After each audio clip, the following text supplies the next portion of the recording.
Being a doctor is so different. I need to find a job like soon or else Miki is going to kill me. Having 3 job offers. Yes. Everybody wants me. So the conclusion is, hey guys, welcome back to the channel. You and I have not done a sit down video since your second year of residency. It's been a very, very long time. The reason that we're sitting here today, all serious with the camera, is because we have some very important major life updates. Over the course of the last 6 months, simultaneously, as we were busy planning a wedding, Kevin was also very busy applying to attending jobs, and I believe we have a conclusion. Soon. Yes. Soon? We already signed the job contract. Maybe. We're moving on to a new chapter, so I get to be done with training. And this process is not some process that you can find out very easily from the internet or from other places. I'm sure there's a lot of people out there trying to figure out how to find their first job after residency. I think a lot of us, me included, has watched you go through some really intimate moments through your residency that usually people don't really get to see. For example, what it's like to be on call or what it's like to get your car towed while you're on call. Hopefully you can learn some lessons from some of the things that we struggled with. Too many options. I'm such a great candidate. Yes. Everybody wants me. First thing, how did we get here? How did you get to this point? What kind of training and education did you have before you could apply for an attending job? 4 years for a bachelor's degree. You have to apply to medical school, and that was 4 years. And then you applied to residency for further training, and that I'm in my 6 out of 6 years now. 14 years since I finished high school. For fun, are you able to list out all of the exams that you've taken to get to this point right now? PEDS test, the OBGYN test, a surgery test, a medicine test, a psychologist. Let's keep it to just the standardized testing. MCAT, step 1, step 2 CS, step 2 CK, step 3 in-service exam. And then next year I have to take the board certification written test, and then later on I have to take the oral. That's not that many tests. Just 8 standardized tests that require a heavy amount of studying for. And then eye test. That doesn't count, babe. test. So your residency is 6 years total. One of those years is a research year, so 5 clinical years of residency. Can you estimate the amount of clinical time that you've done in that time? Let's just say 70 hours a week of clinicals. And then we have 4 weeks of vacation, so there's 50 weeks. 50 weeks, there's only 52 weeks in a year. Just 50-ish. 70 times 50. 3,500 Okay. hours per year. Okay. Times 5. How much is that? 17,500 hours. And how many of those hours do you think you spend actually operating? Babe. 5,000? That's crazy, that's a lot. Maybe like 1/4, 1/3 of the time. So other than surgery, what are the other tasks that you have to do? Clinic, rounding, administrative. I know what you were gonna say. Administrative duties. You also are responsible for making schedules. Just being on call, sitting at home waiting for people to call you in. 17,000 hours is crazy because usually the benchmark for mastering something is 10,000. So But it's not like one task. You're not doing the same, not like a sushi master. You're like cutting the same fish every day. yeah, but most people never even hit 10,000. How old are you right now? 31. And did you take any gap years through your medical No. training? You'll be 32 by the time you finish training. Yeah, and very young. That's really young for finishing your training. Thank you so much. Yeah, high five. But technically, this is your first time in your life applying for a job the normal way. Is that correct? Yes, we do an application kind of like applying to college, and then we get interviews, so we go interview at these places, and then in March they just tell us where we're going. We get matched to a spot. So you rank all of the places that you interviewed from 1, let's say there's 10 places, so you rank them from 1 to 10. And then the match has an algorithm that matches candidates to institutions. Programs will also rank the people. Right. Then on match day, assuming that you match, you will open a letter and it'll tell you where you go. And there are some people who match at their #1 place and they're super excited. And there are people who don't match. At all. I think 20, a lot of some specialties, a lot, like 1 in 5 people don't match. Do you feel like with match, you are almost begging them to want to work with you? I mean, both ways too. The programs benefit for having more people rank ahead. So, oh, we want. It's like dating. Is that how it works? No, I think it's like speed dating where you're trying to get more. Get it's a like very swipe high... right as much as you can. Yeah, I do also think that residency matching is way more difficult than getting into medical school. You don't have to think that much. You just like go to the best school that you can. But like for residency matching, you have to pick your specialty, pick your location. Being a doctor is so different. Like there's so many different specialties. Like pathology, they don't really see any patients, and then you could be like an emergency medicine doctor who has shifts, literally seeing urgent patients all day, or it could be like a family medicine person doc who has their little clinic with their patient. The types of doctors are completely they're different. Yeah, even though everybody went to medical school. Now let's jump into the attending job application process. Can you tell us when you started and how you found jobs and what that process looked like? So the first thing you really have to decide is whether you want to do further training or not. And I decided that I'm not going to do more training, so I'm not doing what's called a fellowship. In the hierarchy of things, attending doctor, fellow, senior resident, junior resident, medical student. So when a lot of people just introduce themselves as a fellow to you, they're probably very close to being an attending. Was it hard for you to come to the decision to not do fellowship? No, I don't think so. You have to really only do one thing when you do that, and I don't necessarily want to be in that. I like to do a lot of different things. You do like to do a lot of different things. Yes. They always say there's 3 things to look for in a job, and you can only have 2 of those things. Number 1 is a location. Number 2 is a salary. And number 3 is like what you do in your job. Okay. Miki told me that's not true. You've done so much training, you have to find all 3 of them. No job is perfect, okay? Literally no job in the world is perfect. Instead of 3 extremes, I'd rather have them be a little bit more level. She's like, I just want everything to be fine. When did you start your job search? 2 years before I finish residency. And when did you finish your job search? Like yesterday. How long would you say you were actively doing stuff to get a job? I would say 6 months, roughly. More than, I mean, I think I looked during the summer because I had more downtime. Like you have to also time it with your residency, right? Because in order to talk to these folks, get on the phone with them, get on Zoom with them, or even visit them in person, you have to have free time. And I had elective time at the beginning of my R4, like the R4 clinical year. So I used a lot of that time to figure out what I want to do. By only talking to these different practices and people, I had a better sense of what I wanted, right? It was kind of like 2 waves. Do you agree? Like the first wave, you narrowed down to what you'd even be interested in. And then the second wave, you then interviewed and talked to the people you narrowed it down with. Yes. One thing that's important to highlight is that since I'm not doing a fellowship, there's no like true timeline, right? It's kind of flexible based on you and based on the job that you're looking for. Like usually by 6 months before you end residency, you should definitely know where you're going. Because there's a lot of credentialing and stuff that needs to happen. There's different models for your job, right?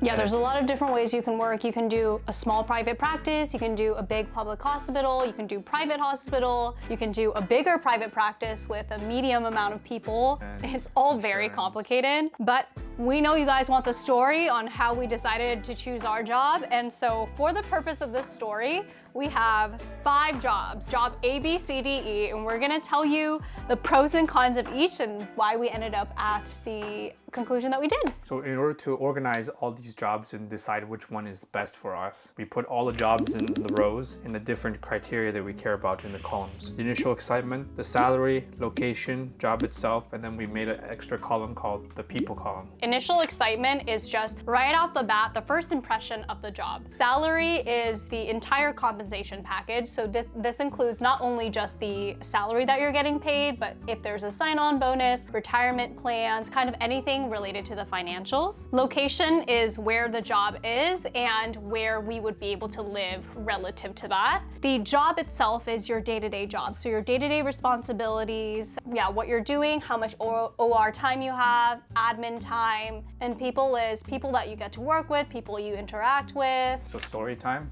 job A. So all of the jobs that we were looking at was confined to the West Coast. So either in Seattle or in California. And I saw this job posting and was like, oh, this is very cool. So like I talked to the people there very early on in my R4 year and was like, hey, I'm very interested. And they're like, oh, we're very interested. And then we were like, this is too early, but we'll check back in next year. But I was very excited about this job. Job A is located in a dream location, in a dream world where if nothing ever mattered, we didn't have to worry about money, we didn't have to worry about anything. Job A is in the place we would want to be. Would you agree? Yes. Then we don't hear from Job A We for a don't very hear long from time. Job A. So fast forward to beginning of the academic year, 2025, 2026, when I became a chief resident. I'm like, I need to find a job like soon or else Miki is going to kill me. We just had our wedding. What does Just that had a mean? wedding. Be the job that I would be working with one of my mentors I've had during residency. It's a small little practice, and it would be staying where we are here in Seattle. So you ranked everything, salary, location, and job, yellow and green for the people. So what were your reservations about the job? With a small practice, kind of everything you do is for you, which is good. It's like having a little business, right? But Miki knows that I'm not very business minded. Very different than trying to take care of patients. I think that was hard for me to put together. With private practice, you have to be a little bit more concerned about things like your own overhead or which procedures are billing more. And that's like kind of a very business savvy part of medicine. There are ways to prioritize the patients you see. Which can be tough, yeah, right? yeah. Because for you just want to help Yeah. everybody. And then I don't want to like think about what materials I'm using or whatever. It was really exciting though, because this was our first offer. It made it feel like everything else was gonna be possible. Job B, we would have had to stay in Seattle for, which again, at this point in the process, Fine. we had not decided whether or not we wanted to stay. We are trying to get a job.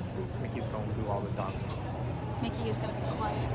He's going to be Italian.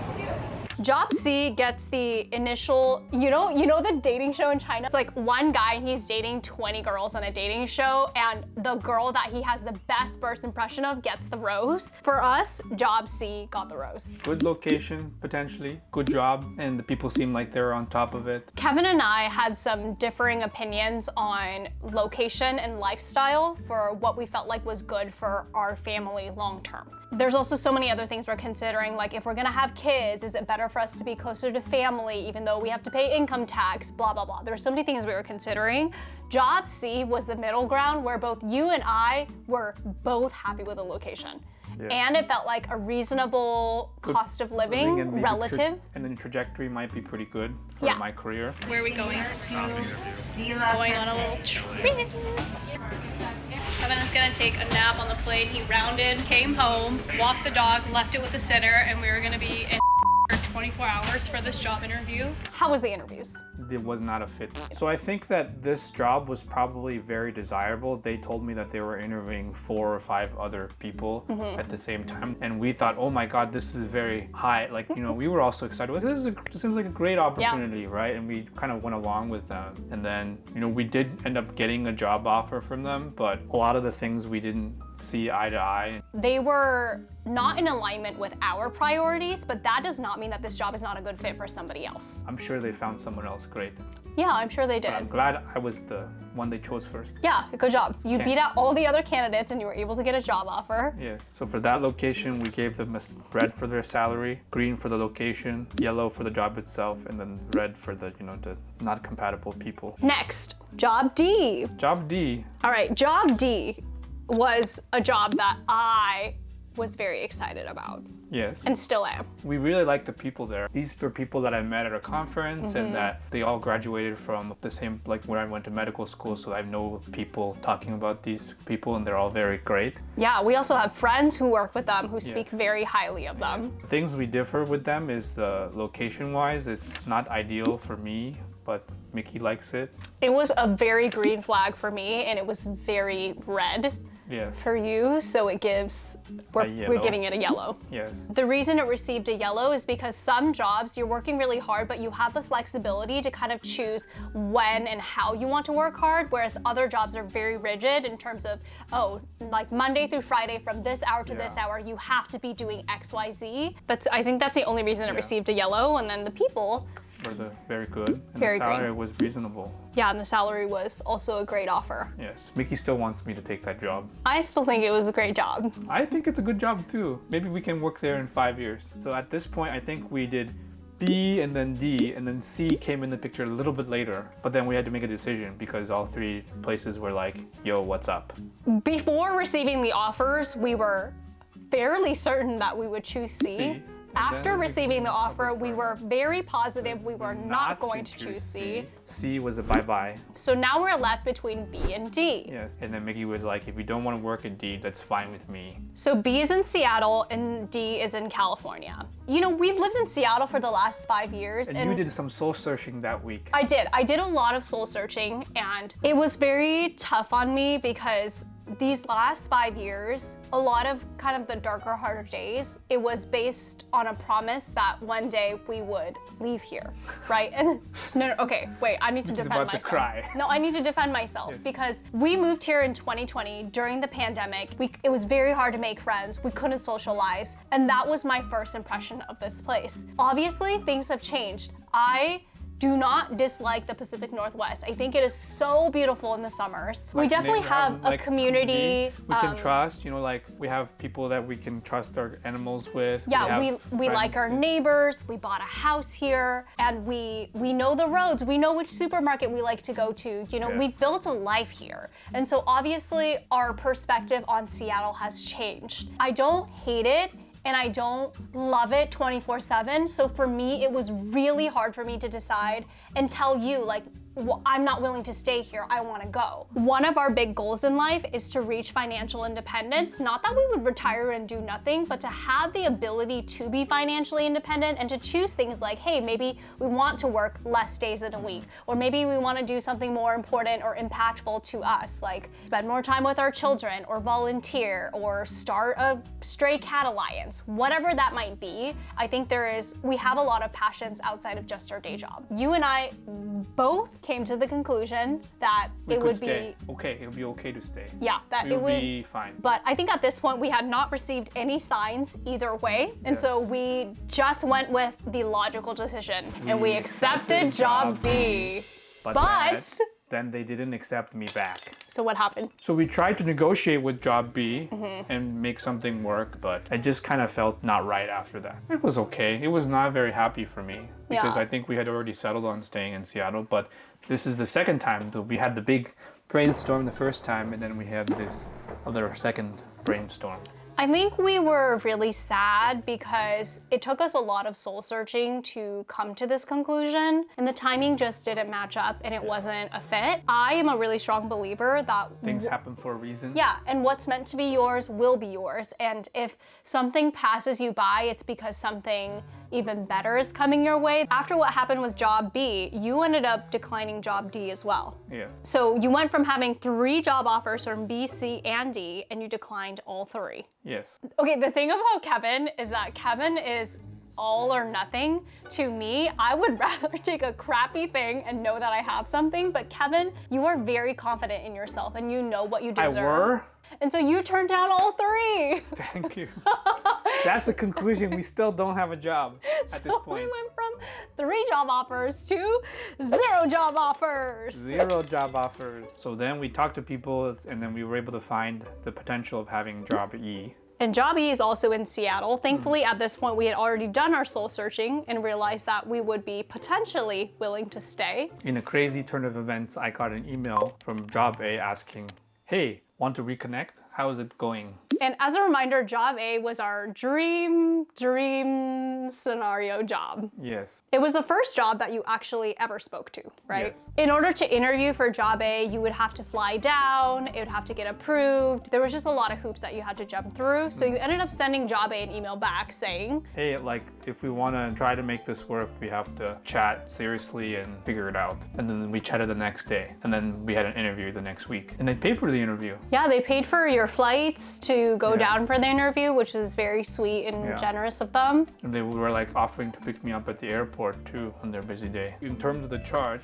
the job itself, pretty green, like seems like good environment. I would be able to do a lot of things I want to do. And then the people were very great. I mean, since the beginning when I first chatted, like they would be good mentors for me to develop. So that was a green flag. Location obviously was a dream, a little bit too dreamy, because we had really not even had the audacity to dream to go to this place because it's a little bit unrealistic, shall we say? Okay, sure. You don't agree? I never thought like so. I thought oh my it was God. okay. Kevin is dream big. Kevin's dreams are so Go big or go home. I love that about you because you know I'm always so like I'll just take whatever I get and you take B. You like take the economic class, like try to find the last 4 rows in the back of the plane and lie down, where I'm like, let's be optimistic. Let's lie down in the middle of the airplane instead. Yeah. Anyways, so you end up getting an offer from A. Yes. And how is the salary? It's not bad. The only issue about the salary is the cost of living in this location is also incredibly high. And so relative to the cost of living,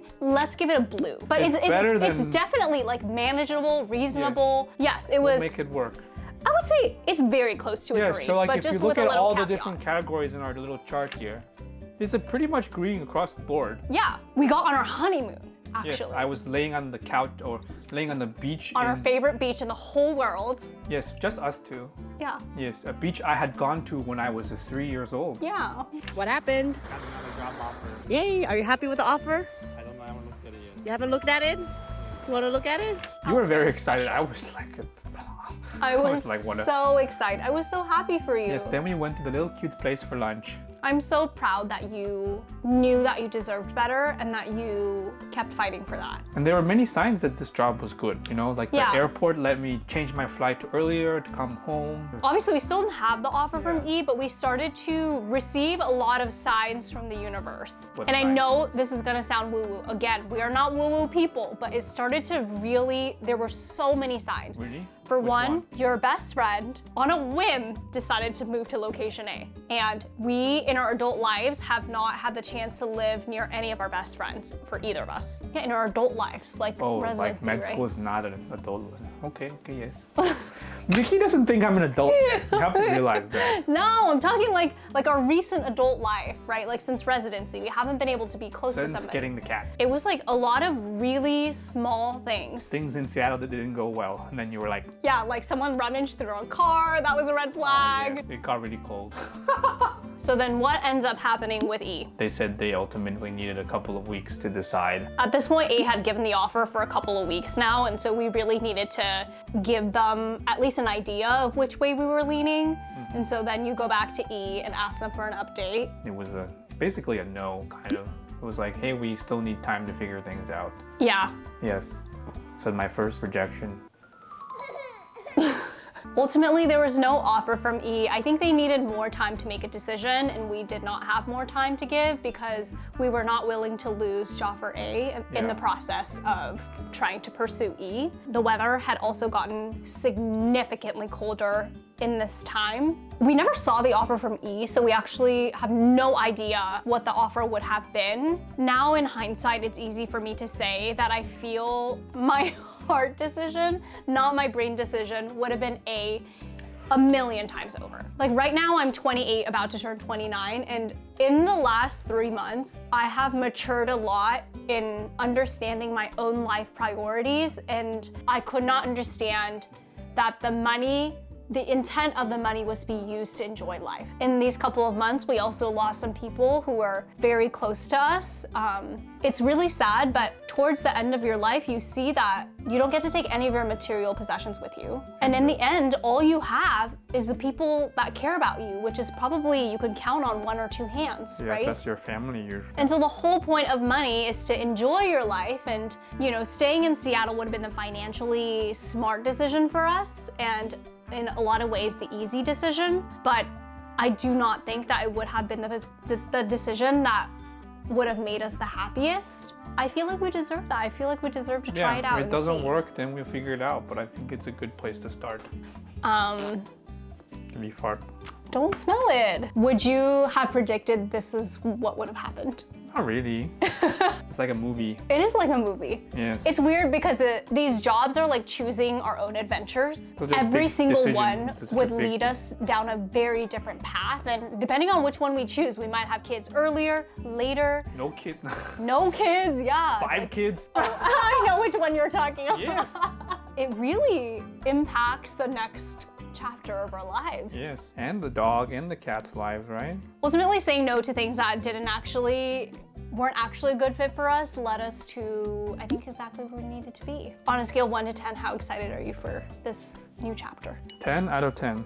Me too, 10 out of 10. Do you have any lessons or takeaways that you would have for somebody who's maybe looking for a job or figuring out which job is the best fit for their life, whether it's in medicine or not? I think there's a lot of gut feeling with the people. The job is a job. You can like the job or not, but the people you work with is probably a lot more important than you think. So you shouldn't feel guilty about trying to shop around and find the best job for you. And in the process of doing that, you also figure out your own priorities a little bit better. Ultimately, job A is, I think the job itself aligned the most with the mission of who you wanted to be as a physician.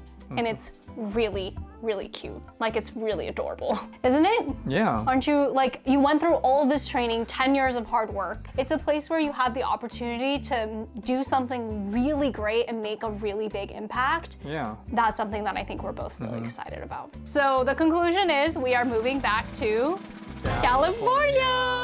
But we'll leave the actual location a secret. Feel free to leave a comment and guess where you think we're going. All right, don't forget you're a 10 out of 10. Don't let anyone ever make you feel otherwise. Thank you for listening to our life update, and we'll see you guys in the next one. Bye! Okay, we have to take a thumbnail at some point. Do you want to set up for a thumbnail? Okay.